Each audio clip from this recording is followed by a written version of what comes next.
This week, we're discussing business relationships with the community. So, when we talk about community, there are the company's area of influence.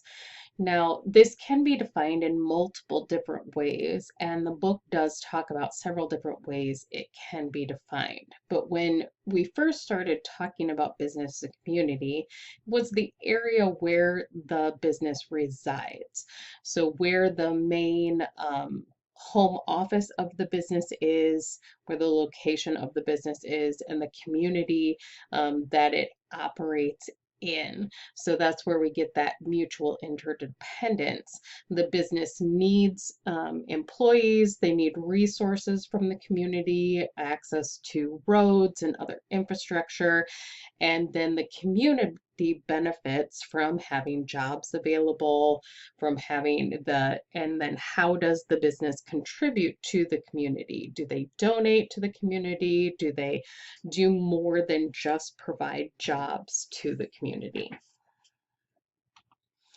Okay, so different things like this. So businesses participation desired by the community. So the community wants them to pay taxes. Those taxes support local initiatives. So they pay both city and county and federal taxes, I guess all three, and state taxes. So this benefits, property taxes benefit local schools. So if you have big businesses paying a lot of property taxes, that funding goes to K-12 public schools. They can support activities, provide different programs. They can contribute to the city. They can participate in economic development. And of course, what communities want businesses to do are to, develop infrastructure. So sometimes businesses come in and they need roads and they need access to shipping, access to railroads and highways and warehouses and stuff. And if they come into communities where that stuff isn't easily available, then they will build it. For example, Nestle has started building water stations in different African communities to bring water into the communities so that they don't have to walk to get water. So it's extra infrastructure that comes into the city. Maybe if there's enough business demand, that city might get an airport. Okay, they support programs mostly through taxes, but sometimes also through donations and community outreach. When a business gets involved in the community, this is often called civic engagement. So actually, anytime anyone gets involved with the community, it is called civic engagement, getting involved in even the politics, in the economics of the community. And the reasons why businesses might want to do this are really about reputation management, to get support for activities, build this social capital. And what that social capital is really just support for the business, this reputation management that we're going to be talking about in chapter 19. Another thing might be they want to get community to support to operate. So maybe it's a business that has some environmental impacts, or people might be against what they're doing. For example, pipeline companies that want to build pipelines to transfer products from one location to another. And then those companies want to come in and help in the communities in order to get the communities to support them when they ask to build additional pipelines. Okay, how can we then participate in community relations. A lot of organizations have like a public relations department or a community relations department, or at least an employee who's involved in engaging with the community. Different things that they can do would be like employee volunteer programs or company sponsored volunteer programs. Maybe the company has a day, like one Saturday a month, we volunteer for Habitat for Humanity. When you do it, everyone in the company wears company shirts. Then you can use public relations. So you can put pictures up of your employees volunteering for a local organization and use that as advertising for your company and to generate goodwill.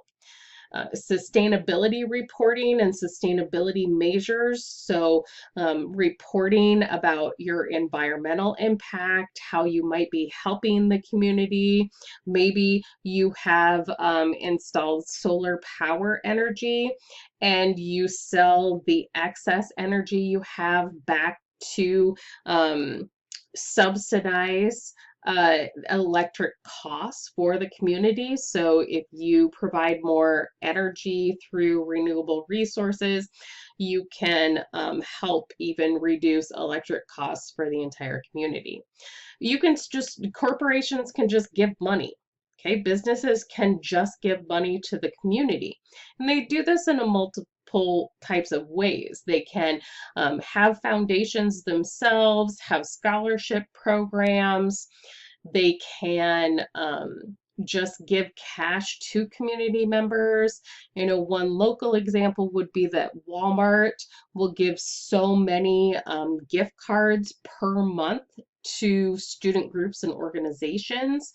So if a student club needed to buy supplies, they can fill out a form and get a free gift card from Walmart to help pay for that. Stakeholder engagement can happen in a variety of ways, such as providing educational opportunities, giving tours to school programs. Nestle has days where they do free hot chocolate at the plant in Waterloo. So those will get posted occasionally. And then disaster preparedness. So providing for disasters. For example, Tide has semi trucks where laundry can be done.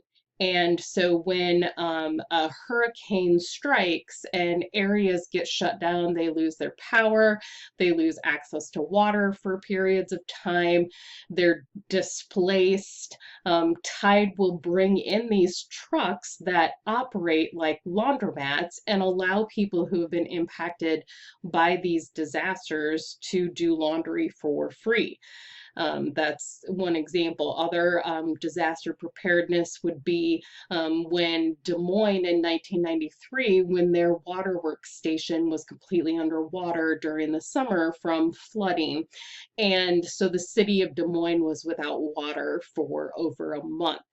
Then companies, bottling companies like Jim Beam and Budweiser switch over their production to make bottled water instead of their normal products, and they trucked in trucks of bottled water. If you know anybody who lived in Des Moines during that time, they might still have a bottle of water with a Jim Beam label on it.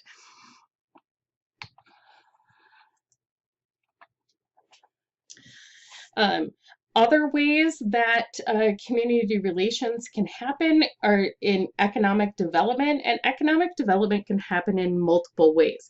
Maybe they help support a school. For example, Rada, which is a company in Waverly. It's a factory in Waverly that makes knives. And if you go over to the high school, we have the Rada Auditorium, where Rada has provided funds to the school to build. they can provide in other ways. Any different kind of donations to that. You see a lot of buildings that get names of company names.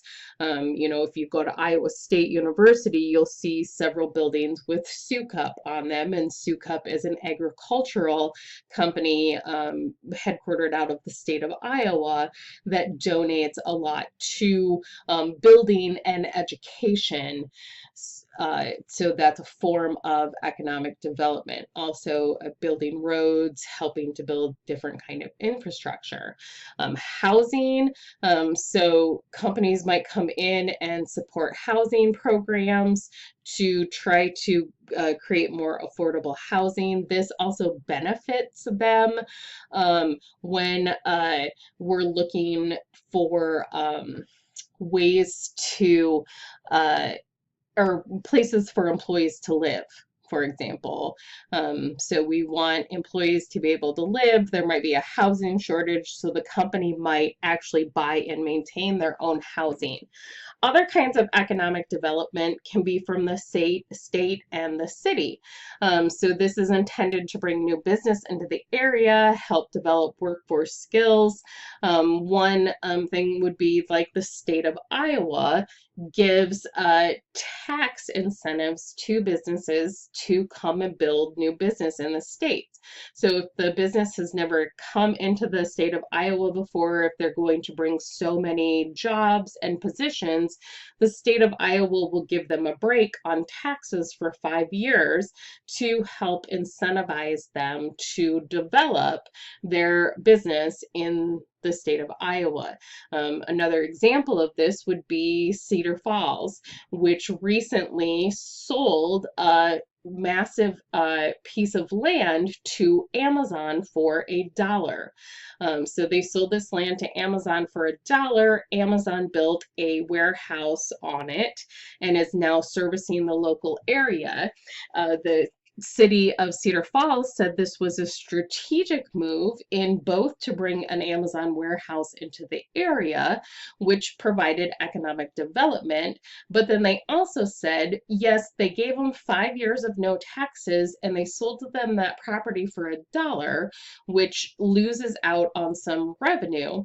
But they said in the long run, the amount of property taxes that Amazon will be paying after the 5 years will significantly improve the amount of income that the city of Cedar Falls gets and give them more opportunities to build. And so it's kind of a win-win situation between the city of Cedar Falls and Amazon.